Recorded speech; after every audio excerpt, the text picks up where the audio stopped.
Bengaluru-based organization. Thiruvananthapuram has been ranked the best city for the second year in a row. The survey that aims to serve as an annual health checkup of the quality of laws, policies, institutions, institutional processes, underlying quality of life in our cities. So that being the parameters of this survey. Pune has come in a close second, up 2 ranks over 2015, and Kolkata placed third, which continues to remain the same as 2015. So the biggest gainer city here in this survey was Bhubaneswar, having jumped 8 ranks over 2015 to the 10th spot this year. Well, we're going to get in more details here on this survey here that's come in and the results that are out regarding on your screens. Kolkata that continues to stand on number 3. Delhi doesn't figure in the top 5, the top 10.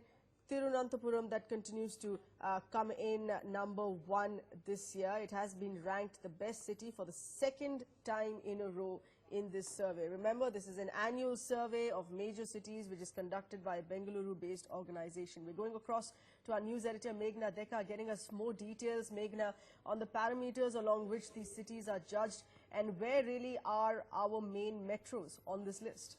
Quite interestingly, most of our main metros, barring Kolkata, don't even feature on the list. Remember, 18 cities were surveyed, except for the northeastern states. Every other state in the rest of the country had been surveyed by this NGO, and they've come up with something which is rather surprising. However, many would say along expected lines also, considering it is none other than Kerala's capital, Thiruvananthapuram, which has topped the list of the best city of India. Kolkata comes in second. Coming in at number 2 spot is Pune, which has been quite a constant in the last survey as well. But however, what's very interesting is the fact that Bhubaneswar is one of the cities which has really jumped up in this list. It has really improved the infrastructure. Now, you had asked me about the parameters. The parameters are everything from good governance to the quality of living to the quality of laws as well, which are governing them. And of course, there are other things such as the water level and the institutions which are available, pollution levels, and that is one of the biggest problems for the rest of the metros such as Delhi. We already know the kind of massive pollution problems that it's facing,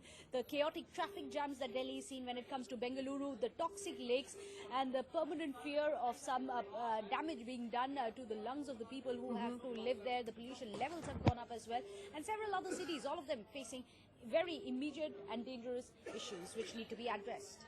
That's right.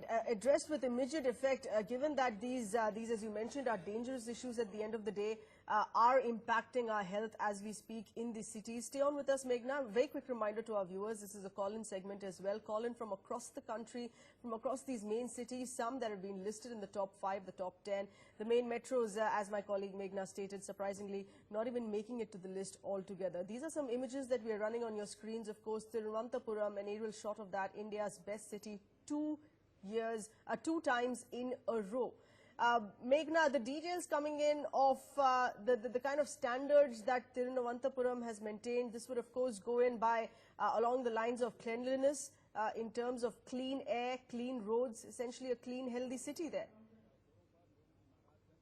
To go a great way in improving the quality of the lives of the people who are living in Thiruvananthapuram, considering there's a lot of greenery. It is clean air. We are getting the visuals of Thiruvananthapuram as a city itself looks green. Even in these aerial shots, you can see the greenery there. You know that the water pollution levels are very low. The air pollution levels are very low as well. And when you contrast that with something like let's say a city such as Delhi, you can immediately see the kind of problems which some of the big metros have been facing. Now, a lot of this is reflective of the governance of the consecutive governments which have been ruling these states. Thiruvananthapuram has had a very high level of literacy as well in the state, and that is perhaps one of the contributing levels as to why pollution is so very low there.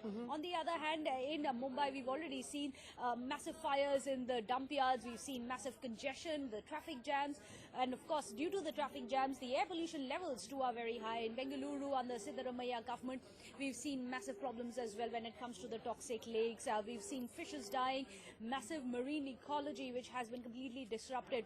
But when it comes to West Bengal, we've seen the TMC being very resurgent and upbeat about this survey. They've come out. Derek O'Brien, in fact, has tweeted also, a Rajya Sabha MP of the Trinamool Congress. He has already tweeted about it.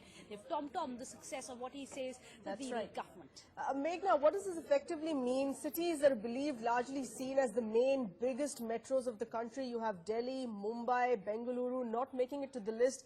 In fact, they're really making it to the disaster list of sorts as far as unclean air, list of sorts as far as unclean air, toxic gas, toxic lakes there in Bengaluru, and the waste management as well, which perhaps is not up to the mark, which is why we're looking at the repercussions of that and then not figuring in this list either.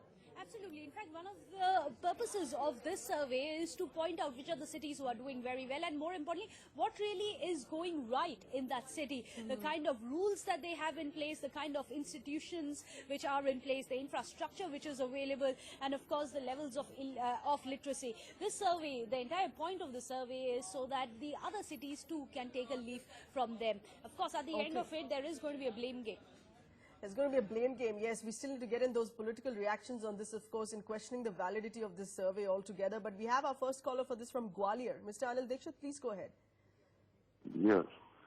First of all, you must remember, Rome can be destroyed in a day, but cannot be rebuilt in a day. Right. So this continuous depredation of cities and environment was just molested by these politicians for their real estate gains. Okay. Now you think that any government can do it in a day or in a year or in a decade is impossible. All right, thanks. Thanks for calling in. Not a very bright picture there. Meghna, of course, a clear indication to those cities, the bigger metros that have lost on this list to gaining the top spot here, saying that precious time has been lost. You have as some believe, of course, politicians stepping into the real estate market, causing a larger pollution scenario there in these metros. We say that this is India's best city. It does not feature anywhere close to even the list of the best cities in the entire world. You cannot possibly compare it to a city with the infrastructure such as that of London or New York or Washington, the kind of infrastructure which is available outside. This is the best that India has, which is why it needs to be a wake-up call, especially if your capital city itself doesn't feature on a list such as this. Apparently, Delhi itself is unlivable. Mumbai is unlivable. So is Bengaluru. There are massive problems which need to be addressed, and they need to be addressed immediately by both the state government as well as the central government. But more importantly, it's a wake-up call for the people who are living there as well. It's important for people who live in very polluted metros for them to realize what needs to be done, what kind of initiatives need to be taken from the side of the citizens as well to try and make your city a bit more greener, a bit more cleaner, and perhaps do a huge justice, do a huge favor to your coming generations, because we've only seen the situation deteriorating over the last couple of decades, and unless some immediate drastic measures are put in place, be it in Mumbai, be it in Delhi, be it in Bengaluru, it is going to spell disaster. That's right. And while we establish that, we're playing out these visuals on the cities that have won. In the center of your screen, the aerial shot of Thiruvananthapuram winning it for two times in a year, two years in a row. Kolkata placed at number 3, unchanged position there. And Pune coming in a close second, having jumped a few numbers. Shockingly, you do not have Delhi on the list. You do not have Mumbai. Delhi being the national capital, still not on the list. It is plagued by issues of air pollution to dangerous levels of what we witnessed a few months ago there as well, close to harvest season, and in the conclusion of the Diwali celebrations there as well. One really resorting to wearing masks in everyday life, on the road, indoors there as well. Mumbai suffering from a huge problem of garbage disposal, as far as the garbage dumps being burned and adding to the air pollution there.